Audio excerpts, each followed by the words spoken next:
Parece um gigante adormecido. Na verdade, é um gigante que aprendeu a sobreviver. O Vasco não é um clube que caiu, é um clube que resistiu. Essa diferença muda tudo. Enquanto outros gigantes contam sua história a partir de glórias contínuas, o Vasco é obrigado a contar a sua a partir de rupturas, de interrupções, de tentativas de retorno que nunca são completas. O Vasco não vive a nostalgia como escolha, ele vive a nostalgia como consequência. Porque a história do Vasco é marcada por picos tão altos que transformaram qualquer queda posterior em trauma permanente.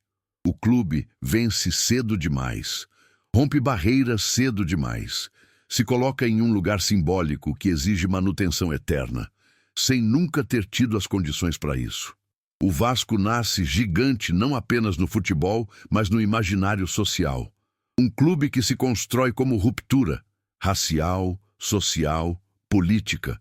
Um clube que se define pelo enfrentamento, não pela acomodação. E clubes que nascem para enfrentar, pagam um preço alto quando o mundo muda. O Vasco constrói uma identidade heróica antes de construir estabilidade institucional. Ele se torna símbolo antes de se tornar sistema. E isso o coloca em um dilema permanente. Como sustentar valores grandiosos em um futebol cada vez mais pragmático? O Vasco não aprende a perder cedo, aprende a lutar. E lutar por décadas funciona, mas o tempo cobra. O clube entra em ciclos de crise, não porque perdeu identidade, mas porque nunca conseguiu traduzir essa identidade em estrutura durável. Cada tentativa de reconstrução carrega o peso do passado. Cada projeto nasce comparado a algo que já foi maior. O Vasco não é cobrado por vencer, é cobrado por ser o que já foi, e isso é mais cruel. A torcida não pede apenas títulos, pede redenção. Pede que o clube volte a ocupar o lugar simbólico que nunca deixou de existir na memória coletiva, mas que se perdeu na prática. O Vasco passa a existir em um estado permanente de sobrevivência emocional. Ele não planeja ciclos longos. Ele reage para não desaparecer. Ele luta para não ser reduzido a uma lembrança.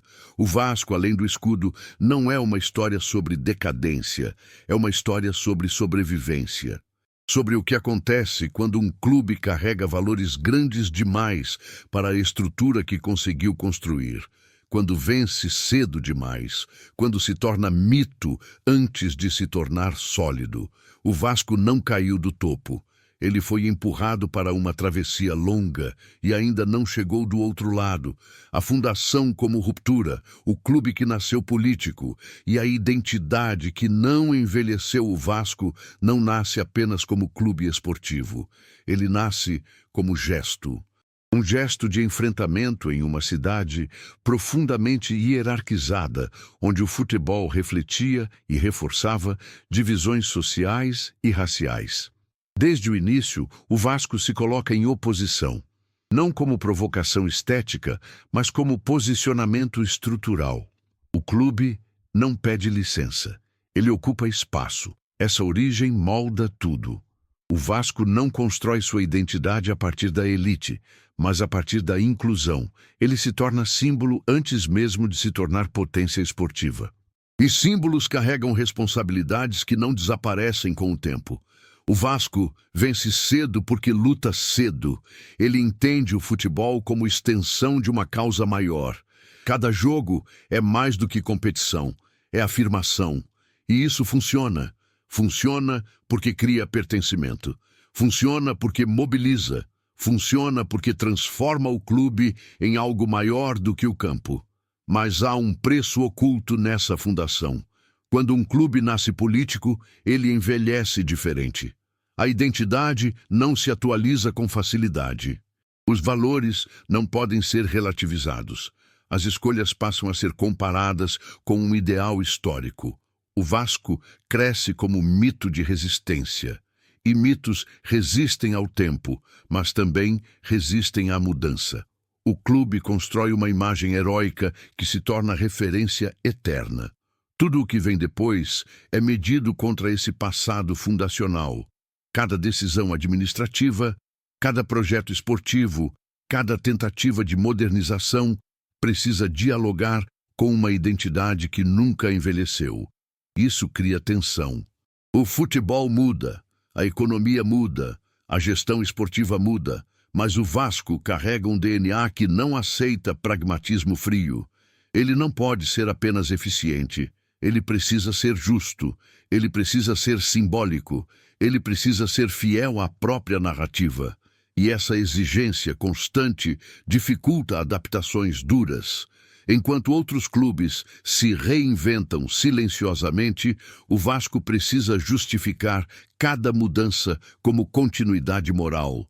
Cada ajuste vira debate, cada reforma vira disputa interna. O clube não tem apenas torcedores, tem guardiões de memória, e guardiões raramente aceitam rupturas fáceis. A fundação, como ruptura social, transforma o Vasco em referência ética, mas também em refém da própria grandeza simbólica. O clube passa a carregar um passado tão forte que qualquer presente parece insuficiente. Essa identidade que o impulsionou começa a cobrar. O Vasco não consegue ser apenas um clube competitivo. Ele precisa ser exemplo, precisa ser voz, precisa ser memória viva.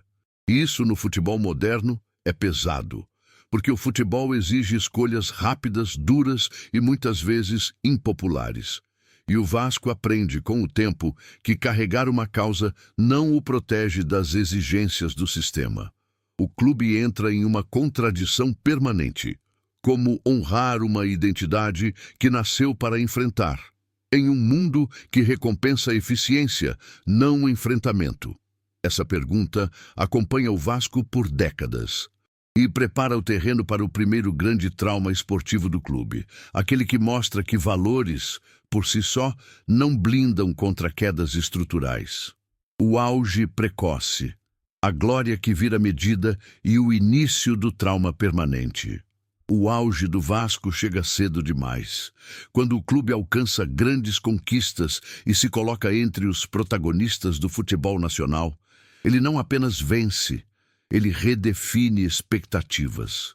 A glória não é um ponto de chegada, vira régua. Tudo o que vem depois passa a ser comparado a esse momento de afirmação total. E isso é cruel, porque vencer cedo cria um passado grande demais para um presente em construção. O Vasco transforma suas vitórias em identidade fixa. A memória coletiva passa a exigir repetição, não compreensão. O clube deixa de ser analisado pelo que é e passa a ser cobrado pelo que já foi. O sucesso precoce cristaliza a narrativa. A torcida aprende a esperar grandeza. A imprensa aprende a cobrar retorno imediato. O clube aprende a viver sob comparação permanente. O auge, que deveria libertar, aprisiona. A cada nova temporada, o Vasco entra em campo não apenas para competir, mas para responder ao próprio passado. O futebol deixa de ser processo e vira dívida histórica. E dívidas históricas nunca prescrevem. Esse padrão cria o trauma permanente. Não importa o elenco, não importa o contexto, não importa o momento econômico. O Vasco é sempre cobrado a voltar. Voltar para onde? Para quando? A resposta nunca é clara, mas a cobrança é constante. O clube passa a confundir reconstrução com retorno imediato. Cada projeto nasce pressionado a resgatar glórias passadas, em vez de criar algo novo. A memória vira âncora. O trauma não está em uma queda específica, mas na incapacidade de aceitar ciclos. O Vasco não se permite recomeçar. Ele tenta retomar. E retomar é mais difícil do que começar. Porque começar aceita erro. Retomar exige acerto. Essa exigência corrói gestões, elencos e narrativas. O clube passa a viver de tentativas de resgate simbólico. Ídolos do passado são chamados como salvadores. Discursos apelam à tradição como solução prática. Mas tradição não paga folha. Memória não organiza clube. Símbolos não substituem sistema. O Vasco começa a sentir que o que o fez grande não é suficiente para mantê-lo competitivo em um futebol que mudou. O mundo avança e o clube luta para carregar o passado sem ser esmagado por ele. Esse é o início do trauma permanente, a sensação de estar sempre devendo algo à própria história. E quando um clube passa a jogar para o passado, o presente se torna instável. O auge precoce ensina o Vasco a vencer, mas não o ensina a atravessar o tempo, e essa lacuna cobra um preço alto. A decisão errada, a gestão fragmentada e a transformação da crise em rotina. Diante do peso do passado e da cobrança constante por retorno imediato, o Vasco passa a repetir uma escolha que parece lógica, mas é destrutiva. Ele tenta resolver o presente com atalhos. Em vez de aceitar o tempo como aliado, o clube passa a tratá-lo como inimigo.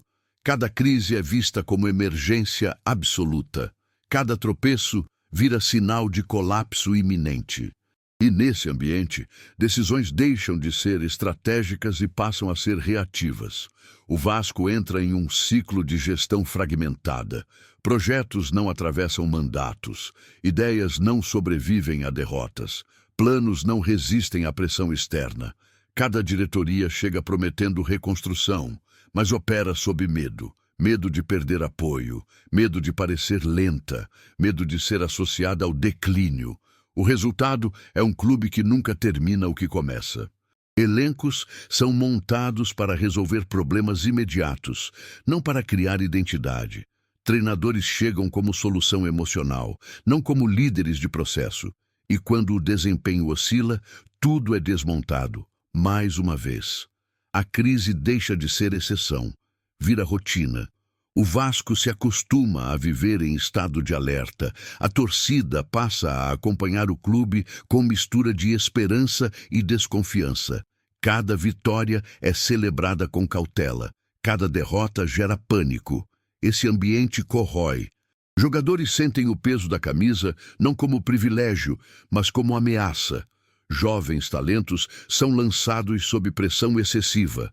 A base deixa de ser espaço de formação e vira tentativa desesperada de salvação. O clube começa a perder algo fundamental: continuidade emocional. Não há tempo para maturação, não há espaço para erro, não há paciência para aprendizado. A crise se torna linguagem comum, e quando a crise vira linguagem, ela passa a definir identidade.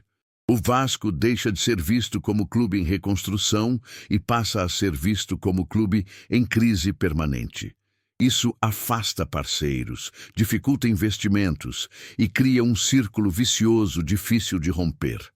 A decisão errada não está em um contrato específico ou em um técnico demitido. Está na lógica adotada: reagir sempre, construir nunca. Essa lógica não destrói o Vasco de uma vez. Ela o desgasta lentamente. O clube continua existindo, competindo, lutando, mas sem direção clara. Ele se move para não cair, não para avançar. Ele administra o dano, não o futuro. E essa é uma das formas mais silenciosas de decadência, porque o Vasco não perde sua grandeza simbólica, mas perde capacidade de traduzi-la em projeto. Essa fase prepara o terreno para a queda mais dolorosa, não apenas esportiva, mas institucional. O momento em que o clube percebe que sobreviver já não é suficiente e que resistir sem mudança leva ao esgotamento. A queda simbólica, o fundo emocional e o risco real de desaparecer do centro do futebol. A queda do Vasco não acontece de uma vez. Ela se instala. Ela se infiltra nos detalhes, no calendário, na tabela, no discurso. O clube passa a frequentar lugares que nunca fizeram parte do seu imaginário. Divisões inferiores, jogos sem holofotes, temporadas em que o objetivo deixa de ser grandeza e passa a ser sobrevivência mínima. Mas o mais doloroso não é a queda esportiva, é a queda simbólica. O Vasco, que sempre foi referência moral e histórica, passa a ser tratado como problema administrativo. Não se discute mais seu papel no futebol brasileiro, mas sua viabilidade. Não se pergunta mais quando volta, mas se volta. Essa mudança de tom é devastadora, porque ela atinge o núcleo da identidade vascaína, a certeza de que o clube sempre estaria ali, enfrentando, resistindo, ocupando espaço. O fundo emocional chega quando o Vasco percebe que sua história não o protege mais. Que memória não impede rebaixamento, que símbolo não paga dívida, que causa não garante estrutura. A torcida sente primeiro. O torcedor vascaíno aprende a comemorar pequenas vitórias, uma permanência, um acesso sofrido, um ano sem colapso, coisas que no passado seriam impensáveis como objetivo final. Isso não diminui o amor, mas o transforma. O torcedor deixa de esperar redenção imediata e passa a esperar dignidade. Deixa de sonhar com domínio e passa a sonhar com estabilidade. É uma adaptação dolorosa, mas necessária para continuar. O clube, por sua vez, entra em risco real de desaparecer do centro do futebol. Não desaparecer fisicamente, mas simbolicamente. Tornar-se periférico. Ser lembrado mais pelo passado do que pelo presente. Esse é o maior medo, porque clubes grandes não morrem de uma vez. Eles desaparecem aos poucos, quando deixam de ser relevantes no debate, no calendário, no imaginário. O Vasco chega perto desse abismo. E é justamente nesse ponto que a pergunta muda. Não é mais como voltar a vencer, é como continuar existindo sem trair a própria história. Essa pergunta força o clube a encarar algo que sempre evitou, a necessidade de ruptura real. Não uma troca superficial, mas uma mudança profunda de lógica. O Vasco percebe que resistir sem se reinventar não é virtude, é adiamento do fim.